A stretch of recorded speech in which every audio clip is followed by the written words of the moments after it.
New Jerusalem, it's said, is built, made up of 12 precious stones that we would make into jewelry now. Now here's the fascinating thing, which to me is the final proof that that book is the Word of God, that it must be God-inspired. In the last generation only, we've discovered how to make purer light than we had before. Most light is bouncing around, waves crashing into each other, going in all directions, so that the light coming from that spotlight still lights this side of my face by reflecting off that tinsel up there. We're used to light coming at us from all directions. But we've now discovered how to send light in one direction. Laser light is the most common. You've seen laser light beams straight as a die. But we've also got what we call cross-polarized light.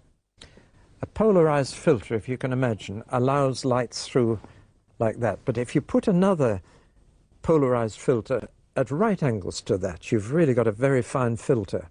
If you take sunglasses and take one lens and put it at right angles to the other, it goes even darker. It only lets very straight light through. Now, people have taken jewels and precious stones and cut a very thin slice for microscopic purposes, and then shone cross-polarized light through them to see what happens. To put it very crudely, what happens to these precious stones in pure light? And one of two entirely different things happens with every jewel. The technical term, to give you a bit of science for a moment, is anisotropic jewels and isotropic jewels. Now what happens is this.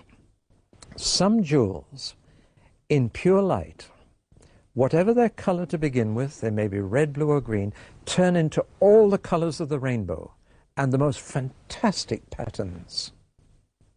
Other precious stones in pure light lose all their color, just go black, look like a lump of coal dust.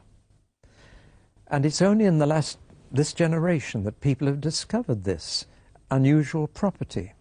For example, diamonds in pure light are nothing. Did you get that, ladies? They're not even hear that.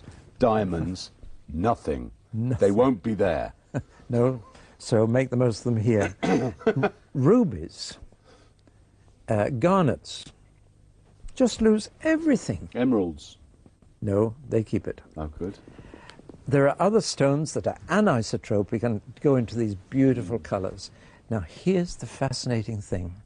The 12 precious stones that God uses to build the New Jerusalem are all anisotropic. In pure light, they are all far more beautiful. And God doesn't touch the diamonds or the rubies. He doesn't build with them. Staggering. Now, let's just put on the screen a picture of these stones. Yeah.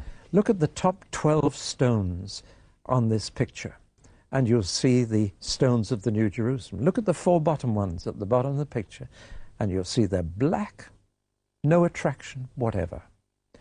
Now then, who knew this 2,000 years ago? No scientist knew it. Nobody knew it. John the Apostle, writing down the book of Revelation as the Lord dictated it to him, he didn't know. Nobody knew except one person in the entire universe, and he knew, and that was God himself. Where is that written exactly? Revelation 21, right, halfway through, and you'll find all the 12 stones listed there. And you can just imagine from the picture we've seen on the screen how beautiful the New Jerusalem is going to be. No need for do-it-yourself decoration or changing rooms there. No need. The materials that God uses will be fabulous. From verse 19, 21 right. Verse 19. Read them out. The first foundation was jasper.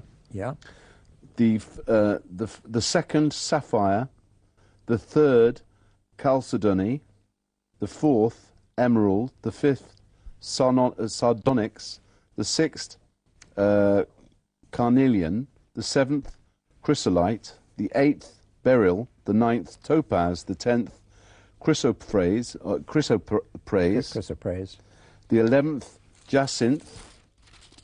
And the 12th, amethyst. No diamonds, no rubies, no garnets, because they're isotropic. Now, isn't that amazing? To me, that one thing alone would prove that the Bible was inspired by God, because nobody could have known this. They didn't know it until our generation. But there it is. It's just one little indication of how beautiful the whole thing is going to be, and how wonderful it'll be to be there with Christ and his people, and renewed people.